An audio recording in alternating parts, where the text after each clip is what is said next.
We've got Manish Wadhwan, who is Managing Director and Head of Interest Rates at HSBC, now joining us on the show. Manish, to begin with, some amount of confusion once again reigning in the fixed income markets today.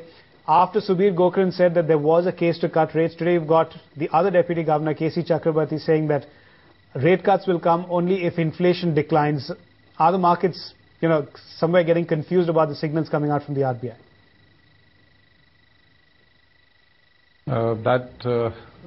It'll depend on what the Deputy Governor meant and in what context. I think both the statements are correct.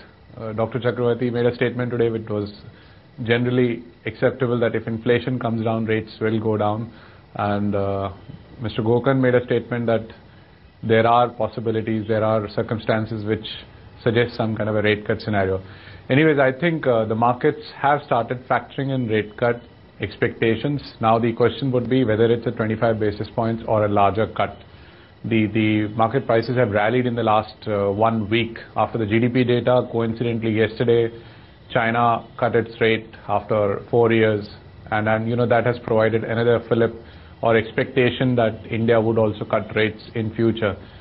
So I would say that markets are factoring in a rate cut probability, which is at least 25 basis points now in the current pricing.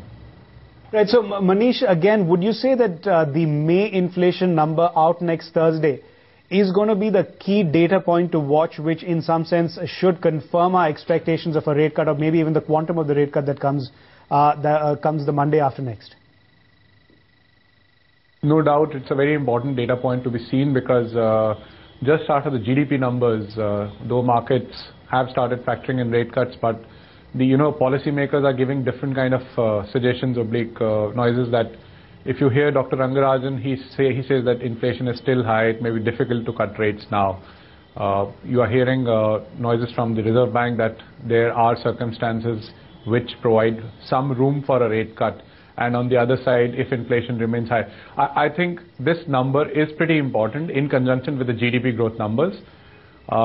I would say we are expecting a number between 7.5 and 7.75, which is also not a low number, but I think may give some kind of a room still to RBI, still for RBI to cut some rates. I think RBI will have some leeway with them, because the core inflation, if it is below 5% or somewhere around 4.5 to 4.75, it still gives some kind of a leeway for RBI to cut rates, even if the headline inflation number is a bit high. So Manish, taking off from the point that you made, that the China rate cut in some way sort of heightened the expectations for a rate cut back home, you have the bond yields which dropped to a near 3-month low today. How do you believe that they will read into, say, a 25 or a 50 basis points rate cut by the RBI?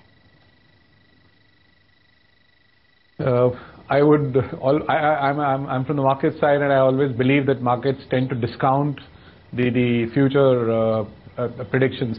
So I think the way levels are today, even if you look at the derivatives curve and the bond yields, they are already factoring in at least a 25 basis point cut, because new 10-year is being auctioned today after two months into this current fiscal, and the expectation is that it could be anywhere below 820 also.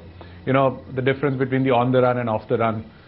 So I would tend to say that markets are already factoring with these kind of yields a 25 basis point cut. If RBI surprises on a higher side, then you may see yields drifting lower. And in order to address the liquidity pressures in the bond market, do you think that we do need a combination of rate cuts plus OMO action? RBI has already bought something like 35,000 crores in this fiscal in the first 3 months itself. So I would be surprised the way liquidity is at the moment, that RBI may need to do more OMOs in the first half itself. It was actually a positive surprise for markets when RBI announced OMOs and bought securities in the first quarter itself, which has never happened in the last 4 years. So I'm not expecting, with this kind of liquidity deficit, any further OMOs in the first half. That is till September. And just taking ahead of that, at least we do not expect a CRR cut to take place in this policy. I think liquidity is adequately comfortable for the banking system as of now for any liquidity injection by the central bank. President Manish, just a quick word on the rupee as well. There are expectations that the rupee will climb maybe 7-8% from current levels over the next 3 months or so. Would you concur with that view?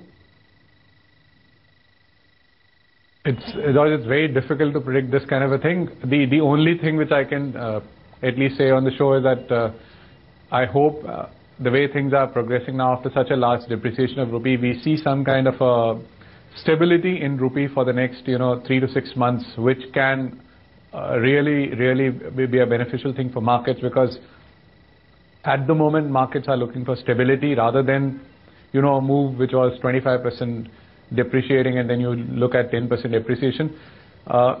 Even on a fundamental basis, it looks a bit difficult to just reverse the whole move, because we need to see some kind of a credible change in the current account parameters, in the risk aversion which is going on as of now. And until the time this thing turns around completely, you may not see that kind of large inflows which you're talking about.